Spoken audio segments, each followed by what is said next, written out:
Qala al-mu'allifu rahimahullahu ta'ala wa nafa'ana bihi wa bi'ulumihi fid dharaini. Amin.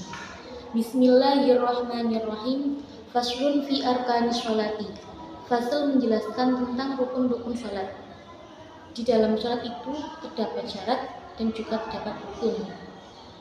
Rukun itu apa? Pengertian rukun adalah sesuatu yang menjadikan sahnya suatu ibadah dan merupakan bagian dari ibadah tersebut. Kalau syarat adalah sesuatu yang menjadikan sahnya suatu ibadah tapi tidak merupakan bagian dari ibadah tersebut. Jadi fasal ini menjelaskan tentang hal-hal yang menjadi penyebab sahnya sholat dan merupakan bagian dari sholat itu sendiri. Taqaddama makna sholati lughatan wa syar'an. Pengertian sholat baik menurut bahasa maupun menurut syariat sudah dijelaskan di dalam fasal sebelumnya. Yaitu pengertian sholat kalau menurut bahasa adalah doa. Sedangkan kalau menurut syariat, sholat adalah ucapan dan perbuatan yang diawali dengan takbiratul ihram dan diakhiri dengan salam dengan niat tertentu. Wa arkanus sholati kana niyatan asyara ruknan. Rukun-rukunnya sholat itu ada 18. Kalau dalam kitab Raudhah mengatakan bahwa rukun-rukun sholat itu ada 17 karena menganggap niat keluar dari sholat itu sebagai kesunahan, bukan rukun sholat. Sedangkan menurut qaul mu'tamad diambil dari kitab Al-Minhaj mengatakan bahwa rukun-rukun sholat itu ada 13 karena menganggap bahwa tumakninah merupakan suatu tindakan yang mengikuti pada rukun. Jadi kalau menurut pendapat tersebut, tumakninah itu merupakan satu rukun dengan ruku. Kalau dalam kitab ini yang mengatakan 18 rakaat karena menganggap tumakninah merupakan rukun tersendiri. Jadi rukun merupakan satu rukun dan tumakninah di dalam yang merupakan rukun yang lain. Al-hadwa an-niyatu. Yang pertama adalah niat. Wa hiya qasdu syai'i muqtarunan bi fi'lihi wa mahalluha al-qalbu.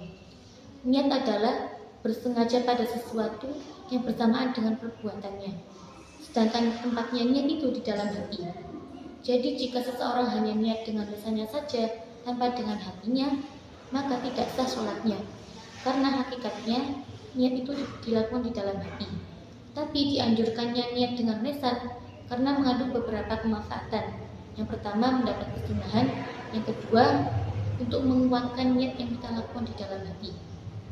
Tapi seandainya niatnya seseorang yang dilakukan di dalam hati itu berbeda dengan yang diucapkan di lisan, seperti seseorang yang hendak mengerjakan sholat zuhur. Di dalam hatinya dia niat sholat zuhur, tetapi lisannya mengucapkan sholat asar. Maka hal tersebut tidak menjadikan sholatnya batal, karena yang dijadikan acuan adalah niat yang dia lakukan di dalam hatinya.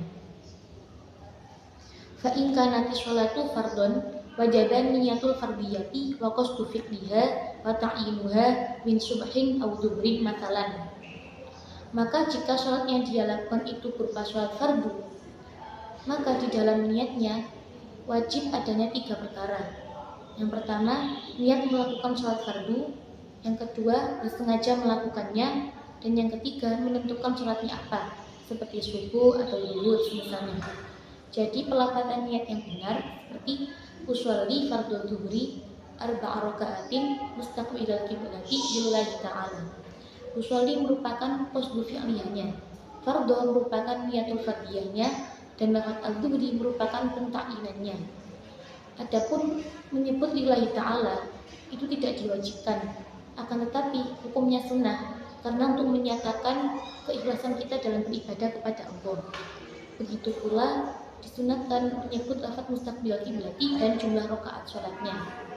Tapi seandainya seseorang menentukan jumlah rakaatnya berapa dan ternyata penentuannya salah, maka hal tersebut bisa membatalkan sholatnya.